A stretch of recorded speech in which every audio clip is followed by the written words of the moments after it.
Well, howdy there, Internet people. It's Bo again. So, today we're going to talk about a follow up question to the video about the word boy. And this is a really long message, but I'm going to read the whole thing. So, just hear it out. Hey, Bo, take this thought train down the tracks a little further, could you?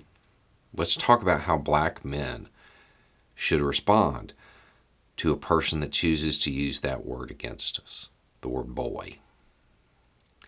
Now, I know what you're thinking, and it's probably along the lines of, nah, I ain't telling any black man how to react to that word. You called that. That's exactly what I was thinking when I first read this. But I think you can pull it off.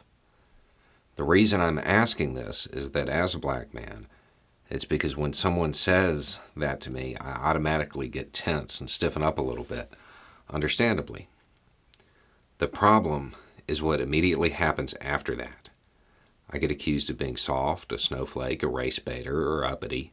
You get the idea. Anything to further shake me up and get me riled.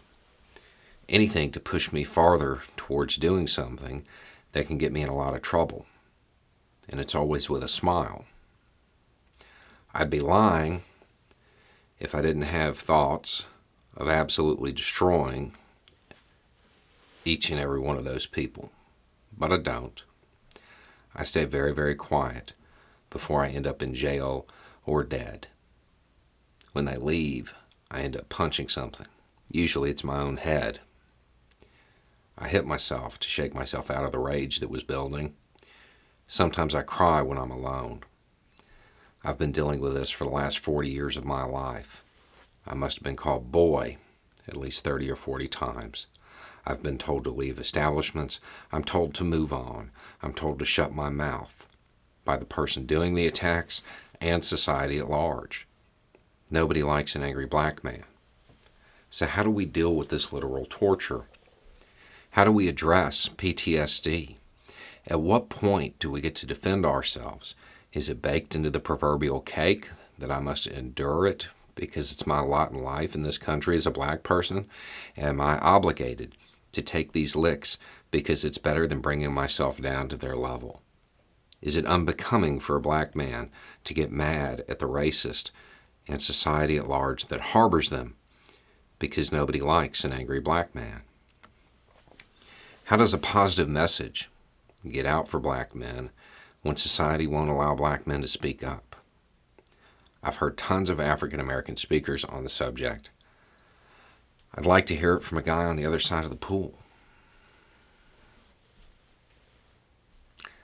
I hate questions like this. I can't even relate to this.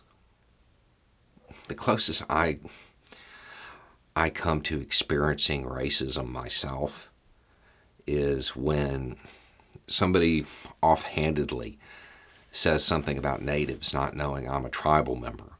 Or when I was a teen and I was partying with my cousins who look native and the cops rolled up and they all looked at me because, I was the one that needed to go talk to them. And that gets to something you're pointing out. And one of the problems with somebody like me giving advice on something like this, you can't do what I can do. You can't respond the way I might to some of this. I mean, it's been a long time, but I'm not above laying somebody out and spending the night in jail. Just because I prefer peace doesn't mean I forgot how to be violent. But you can't do that. Not really. I mean, I don't do it because it's not the right option. But if I did, what would happen? The cops would roll up, tell me to put my hands on my head, take my hands off my head, put them behind my back, cuff me, stuff me in the car. I'd go to county, go to sleep, wake up really early in the morning for some reason, eat not enough food, go to my arraignment, and bond out. That's what would happen to me. Maybe they rough me up a little bit. You know what's really unlikely? That they throw me on the ground and sit on me till I'm dead. That's probably not going to happen because my skin tone isn't viewed as a weapon.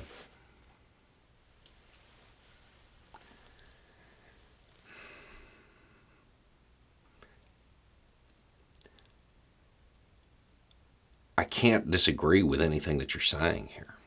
I don't think you're using the wrong term. I'm sure somebody's going to say something about PTSD, because the idea of a lot of people is that it only happens during war, but a big part of it is hypervigilance. It's being on guard all the time, waiting for that attack, not knowing when it's going to come or where it's going to come from, not knowing how long it's going to last or how severe it's going to be. I would imagine that sounds really familiar to you.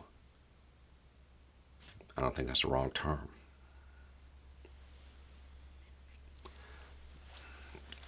I didn't read this one because I have an answer to it. I read it because I don't. I can't even relate. The only thing I have is a suggestion to one of the follow-up questions. How does a positive message get out for black men when society won't allow black men to speak up? Man, if you speak half as well as you write, if you can convey ideas like this verbally, in this manner, you have a YouTube account, use it. You can put that positive message out there and it won't be filtered by somebody who looks like me.